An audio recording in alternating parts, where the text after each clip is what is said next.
आप डिसीजन लेते हैं और ये वॉलंटियर्स जो इधर उधर मटक रहे हैं, घूम रहे हैं, जो एक जगह पर बैठकर अपनी ड्यूटी पर ध्यान दें, कहीं हालेलुया।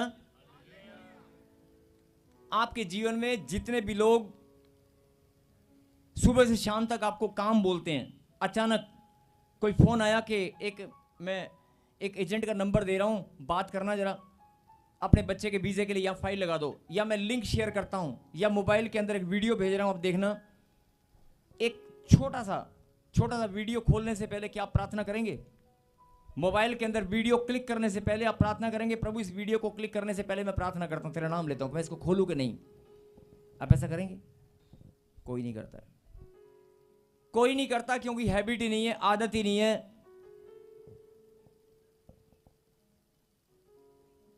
आप कोई बहुत बड़ा फैसला लेने से पहले आप प्रभु का नाम जरूर लेते हैं। शादी हो गया, वीजे की कोई ब्लेसिंग होगी, कहीं किसी से डील की होगी, हो सकता है बड़े बड़े कामों में आप प्रभु का नाम लेते होंगे, घर से निकलने में आप नाम लेते होंगे, लेकिन एक मसीह परमेश्वर की संतान को, परमेश्वर के बेटे और बेटी को, आप जब से पैदा हुए हैं मसीह में, शरीर में नहीं, जब से आप मसीह में पैदा हुए हैं तब से लेकर और आज तक आप प्रभु के लिए बच्चे हैं और बच्चे ही रहेंगे। आप परमेश्वर की संतान हैं तो बच्चे हैं और बच्चे ही रहेंगे, आप जितने मर्जी बड़े हो जाओ।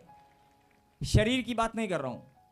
अगर आपकी जिंदगी 50 साल की है और प्रभु में आपने 10 साल पहले प्रभु का नाम ग्रहण किया, तो आपकी उम्र 10 साल की है,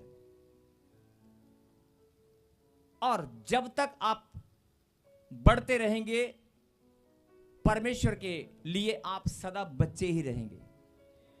और जैसे हर एक माता पिता की इच्छा होती है कि मेरा बच्चा कोई भी काम करे तो मुझसे एक बार पूछ ले, मेरा बच्चा अगर पूछता नहीं है तो कम से कम मुझे बता तो दे, कोई भी काम, कि मम्मी मैं यहां जा रहा हूं, मैं वहां आ रहा हूं, मैं ये चीज खाना चाहता हूं, मैं लेना चाहता हूं, मैं ये चीज मैं अपने दोस्त के साथ, कोई भी, जैसे माता पिता की इच्छा होती है, ध्यान से सुनना, जैसे माता पिता की इच्छा होती है कि छोटी छोटी बातों में भी मेरा बच्चा हर चीज मुझसे शेयर करे, मेरी बेटी हर चीज मुझसे शेयर करे, हर चीज मुझे बताए, ऐसे अगर आप अपने रिश्तों में सुंदरता, मधुरता लाना चाहते हैं, अगर आप अपने रिश्तों में परमेश्वर के साथ गहरा रिश्ता बनाना चाहते हो, अगर आप परमेश्वर के साथ गहरा रिश्ता बनाना चाहते हो, अपनी प्रार्थनाओं में और ज्यादा परमेश्वर के नजदीक आना चाहते हो, और परमेश्वर की आवाज को सुनना चाहते हो, उससे बातचीत करना चाहते हो, तो अपने रिश्तों पर ध्यान दें। बोला हालेलुया,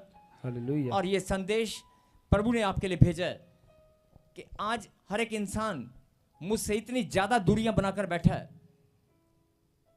वो बड़े बड़े फैसले लेता है, लेकिन मुझे पूछना तो दूर की बात है, मुझे बताता भी नहीं है। पूछना तो बहुत दूर की बात है, मुझे बताता भी नहीं है। और फैसला क्या है सुनो, अचानक आपके ऊपर 10 लाख का कर्जा है, अचानक किसी ने बोला लोन नहीं हो पा रहा कहीं से, आपने किसी के पैसे देने हैं, किसी ने आपको बोला कि यार एक बैंक में चला जा, ये नंबर दे रहा हूं, शायद तेरी बात बन जाए। आप दौड़कर उसे फोन करेंगे, दौड़कर जाएंगे, लेकिन प्रार्थना करना भूल जाएंगे। आप खुदा से पूछ, और हो सकता है प्रार्थना आप करें भी, लेकिन आप ये पूछना भूल जाएंगे कि परमेश्वर मुझे यहां जाना चाहिए कि नहीं, क्या ये बैंक या कोई फाइनेंस कंपनी मेरे लिए सही है कि नहीं, क्या ये इन्वेस्टमेंट जो मैं करने वाला हूं ये मेरे लिए सही है कि नहीं, क्या ये फैसला जो मैं लेने वाला हूं मेरे लिए सही है कि नहीं। मेरे कहने का मतलब है, जो ये प्रकाशन प्रभु ने आपके जीवन में आज जो भेजा है, इंसान अपने जीवन में जो आत्मिक गलतियां करता है, उन आत्मिक गलतियों में एक सबसे बड़ा कारण यह है कि वो परमेश्वर को कुछ बताता ही नहीं है और पूछता भी नहीं है। और शैतान इस बात से बड़ा आनंदित होता है जब आप खुदा से बात नहीं करते, खुदा से कुछ पूछते नहीं हैं। कई लोग सुनते कि छोटी छोटी बातों में थोड़ी पूछना होता है, छोटी बातों में नहीं, लेकिन आप अपनी आत्मा में झांक कर देखना, बहुत बड़े बड़े फैसले आप लेते हैं और परमेश्वर से बताना तो बहुत दूर की बात है, पूछना भी मुनासिब नहीं समझते। और कई लोग कहेंगे लो जी लो, ऐसे कैसे, हमें तो समझ में नहीं आ रहा। अभी आपको समझ में आएगा और मैं खुलकर समझाऊंगा कि परमेश्वर आपको क्या बताना चाहते हैं। उससे पहले हम एक वचन में चलेंगे, 30वां अध्याय, और दाऊद शमूएल का 30वां अध्याय। और दाऊद, यहां दाऊद की कुछ बात है, जरा सुनेंगे। पहला और दूसरा पढ़ें, पहले 1 और 2।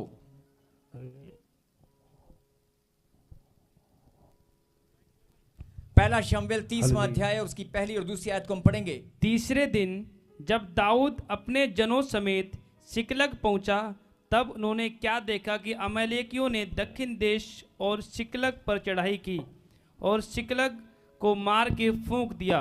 बोलो हालेलुया। हालेलुया। तीसरे दिन दाऊद कहीं से आ रहा था। जब आप 29वां अध्याय पढ़ेंगे तो आपको पता चल जाएगा कि वो कहां से आया था।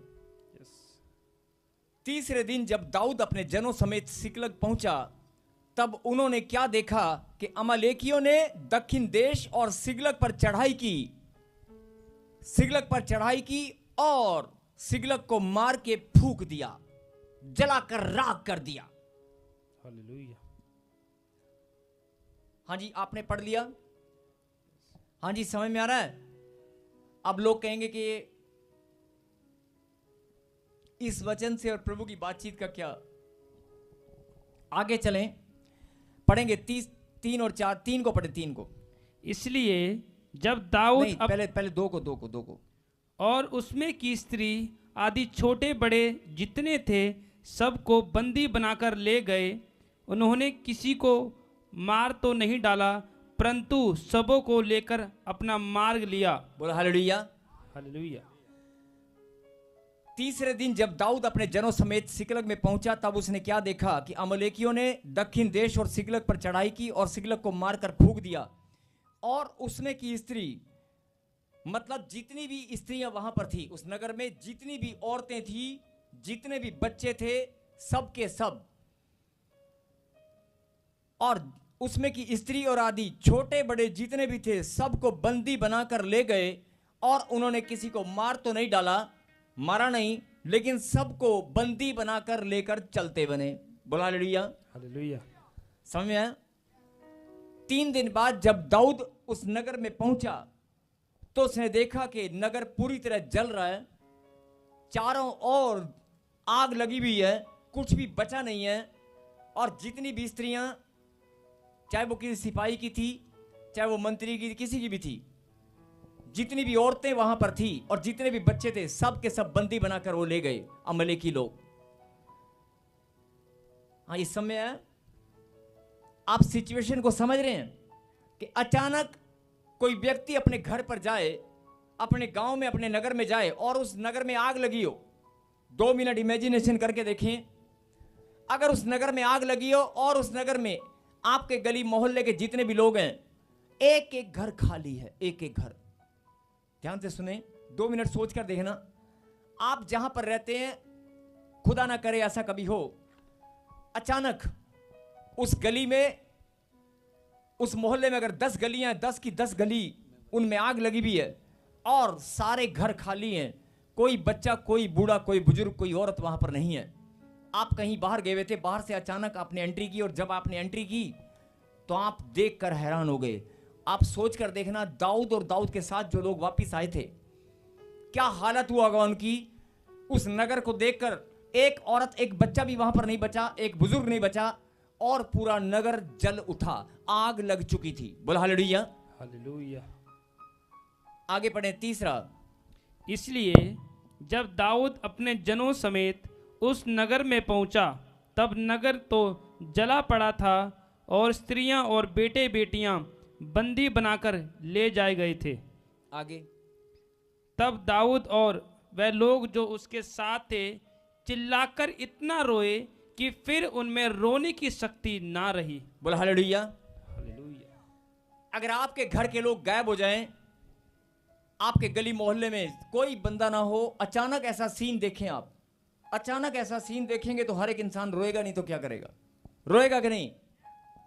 मैं आपसे पूछ रहा हूं कि रोएगा कि नहीं? और दाऊद के साथ भी ऐसा ही हुआ। दाऊद जब सिकलग में पहुंचा और जो उसके साथ टीम थी, जब टीम जब पहुंची तो उसने क्या देखा? भयंकर भयंकर आग लगी हुई चारों ओर, और ना वहां एक औरत, एक बच्चा भी वहां पर दिखाई नहीं दिया। और दाऊद इस बात को देखकर भी हैरान हो गया, क्योंकि हर एक आदमी वहां पर क्या ढूंढ रहा था मालूम है? हर एक आदमी जब आग लगी और हर एक घर में झांक रहा था, सबके सब क्या कर रहे थे मालूम है? सबके सब अपने घरों में झांक रहे थे कि बाकी का मेरी स्त्री है, मेरा बच्चा है, अरे मेरी है, मेरी घरवाली अंदर है कि नहीं, मेरे बच्चे हैं कि नहीं, कहीं वो भी तो नहीं जल गए, कहीं उनको तो नहीं ले गए।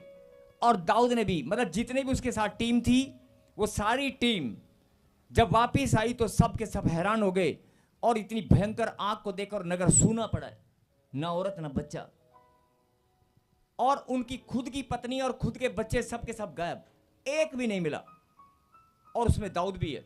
दाऊद भी जब उसने देखा कि मेरी कोई पत्नी कोई बच्चा नहीं है, आप सोच कर देखना कि क्या हालत हुआ होगा। बड़े से बड़ा पत्थर दिल वाला व्यक्ति भी अपने परिवार को ऐसा देखकर, अपने घर को देखकर रोएगा कि नहीं? सब एक दूसरे को हाथ लगाएं, हाथ पकड़ें और ऐसे ऐसे ऐसे, हाँ, हाथ पकड़े कहें जागते रहो। फिर से कहें जागते रहो, जागना बहुत जरूरी है, सोना नहीं है। फिर से कहें जागते रहो।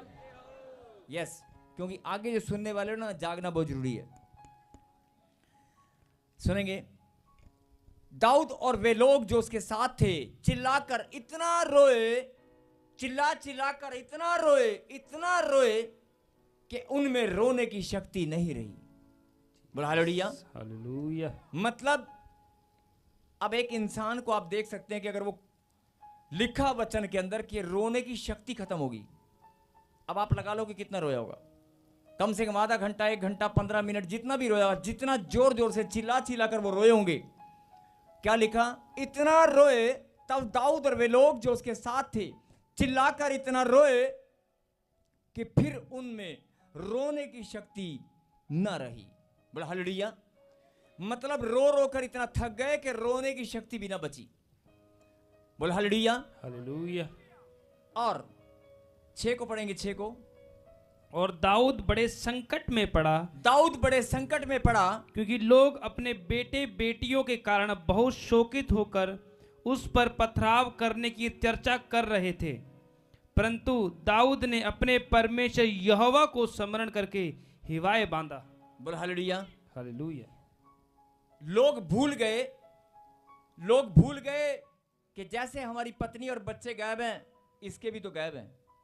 लेकिन लोगों ने क्या सोचा, क्या चर्चा किया कि यार इसकी वजह से, इस दाऊद की वजह से हम इसके कहने पर नगर छोड़कर, अपने बच्चों को छोड़कर बाहर गए थे। हम इसके कहने पर अपने बच्चों को छोड़कर, अपने माता पिता को, अपने रिश्तेदारों को छोड़कर हम बाहर गए थे इसके कहने पर, और यहां तो सब खत्म हो गया। तो लोग क्या करते, इस दाऊद को लोग क्या चर्चा कर रहे थे? चर्चा कर रहे थे क्या कि पत्थर उठा के मार के इसको खत्म कर देते हैं। मतलब लोगों के अंदर इतना क्रोध था कि दाऊद के ऊपर पथराव करते हैं। और जैसे ये चर्चा दाऊद ने सुनी, वो संकट में पड़ा। क्या लिखा? दाऊद बड़े संकट में पड़ा। कहता एक तो मेरी, अरे जैसे तुम्हारे साथ हुआ मेरे साथ भी हुआ। जैसे कहीं बाढ़ आई, जैसे कोई आपत्ति आई, तो जो सबके साथ आई वो उसके साथ भी आई। दाऊद बड़े संकट में पड़ा। कहता जैसे बाकी लोगों के बच्चे चले गए, घर में आग लग गई, कहता मेरे भी तो लग गई, लेकिन मेरे लिए तो और भी ज्यादा संकट क्या हो गया कि मेरे ही लोग मुझे मारने को तैयार हैं, और पत्थर उठाकर पथराव करने के बारे में सोच रहे हैं और चर्चा कर रहे हैं। कई लोग जैसे जब चर्चा करते तो दाऊद ने सुना, लेकिन उसने क्या किया मालूम है कि यार ये तो लोग मार देंगे तुझे, ये लोग भूल जाएंगे तू कौन है, ये तो मारने की तैयारी कर रहे हैं। लेकिन उसी टाइम उसने क्या फैसला किया? क्या लिखा? दाऊद ने अपने परमेश्वर यहोवा को स्मरण किया। दाऊद ने, मेरे पीछे बोलो, दाऊद ने अपने परमेश्वर यहोवा को स्मरण किया। बोला आमीन। बोला हालेलुया। और हियाव बांधा। क्या बांधा? हियाव बांधा। मतलब धैर्य रखा, अपने आप को मजबूत किया, नहीं मेरे साथ परमेश्वर है। क्या बोला? अब आप सोच कर देखो कि अगर भीड़ की भीड़ पत्थर उठाकर आपको मारने की तैयारी कर रही है और 2 सेकंड के अंदर सिर्फ 2 या 3 सेकंड बचे हैं आपके पास, या 5 सेकंड का टाइम है और पत्थर तैयार है और आपको पड़ने वाले हैं, उस टाइम आप क्या करोगे? लोगों के हाथ में पत्थर है और लोग मारने की तैयारी कर रहे हैं, बातचीत शुरू हो चुकी है कि मारो। सबसे पहले आप क्या करोगे? आज के टाइम में सबसे पहले क्या करेगा इंसान मालूम है? करना क्या? भाग जाएगा। रुकेगा थोड़ी ना वहां पे, भागेगा ही। कौन बेवकूफ है वहां पे खड़ा रहेगा? आप भी अगर बड़े सुरमा भोपाली हैं, बड़े पहलवान हैं, बड़े बुद्धिमान हैं, तो क्या करोगे? बड़े से बड़ा बुद्धिमान शक्तिमान क्या करेगा? अरे क्या करेगा बोलो? भाग जाएगा। लेकिन दाऊद ने क्या फैसला किया? सिचुएशन को देखकर, परिस्थिति को देखकर क्या किया? वो भागा नहीं, उसने अपने परमेश्वर को स्मरण किया। मेरे पीछे कहीं, उसने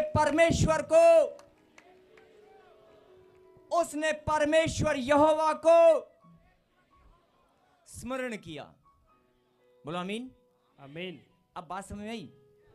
अगर सिचुएशन को देखकर आप, जब लोग पत्थर मारने की तैयारी कर रहे हो, उस टाइम सबसे पहले इंसान भागता है।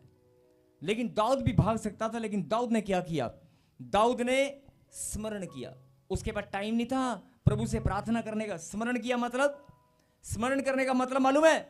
याद किया कि परमेश्वर बस अब तो तू ही है। सिर्फ स्मरण किया, याद किया। और इसका मतलब प्रार्थना करने का टाइम नहीं था उसके पास। उसके पास इतना भी समय नहीं था कि वो प्रार्थना करे, क्योंकि लोग पत्थर मारने को तैयार थे। अब आप सिचुएशन को समझ रहे हैं? आप सिचुएशन को समझ रहे हैं कि पत्थर मारने को लोग तैयार हैं, लेकिन उसके पास प्रार्थना करने का टाइम नहीं था। उसने सच्चे मन से क्या किया? सच्चे मन से अपने परमेश्वर यहोवा को स्मरण किया। परमेश्वर, क्या बोला उसने? परमेश्वर। ऐसे ही उसके स्मरण करते ही लोगों का मन बदल गया। जैसे स्मरण किया, लोगों का मन बदल गया। बोल हालेलुया। हालेलुया। और लिखा हियाब बांधा। जैसे ही परमेश्वर को उसने स्मरण किया, हियाब बांधा मतलब उसने अपने आप नहीं बांधा। पवित्र आत्मा ने, परमेश्वर ने उसके अंदर सामर्थ्य दी और उसको धैर्य मिला, शांति मिली कि नहीं, परमेश्वर मेरे साथ है। बोला आमीन। यही बात परमेश्वर आपको समझाना चाहते हैं कि अगर आप किसी टेंशन में हो, किसी प्रॉब्लम में हो, किसी परिस्थिति में हो, आप भागने की तैयारी मत करें, आप रोने की तैयारी मत करें, आप चिल्लाने की तैयारी मत करें। आप परमेश्वर को खाली स्मरण भी कर लोगे ना, सच्चे मन से याद भी कर लोगे ना, वो तुम्हें एहसास दिलाएगा मैं तेरे साथ हूं। आमीन। वो तुम्हें याद दिलाएगा, वो तुझे महसूस कराएगा मैं तेरे साथ, तेरे दाहिने ओर खड़ा हूं। सबको जय मसीह की। मैं जतिन बब्बर और आप देख रहे हैं मसीह परिवार चैनल। जैसे कि आप सब जानते हैं कि मैं इस चैनल पे प्रभु के अलग अलग दासों की वीडियोस डालता हूं, तो अगर आपको हमारा चैनल अच्छा लगता है तो आप इस चैनल को ज़्यादा से ज़्यादा सब्सक्राइब जरूर करें, ताकि आप प्रभु के वचन को सुन सके। वीडियोस को ज़्यादा से ज़्यादा शेयर करें, ताकि जिन लोगों तक वचन नहीं पहुंचा उन तक भी वचन पहुंच सके। सबको जय मसीह की। एक बार मैं आपसे दोबारा कहूँगा कि इस चैनल को सब्सक्राइब जरूर करें और वीडियोस को ज़्यादा से ज़्यादा शेयर करें। जय मसीह की।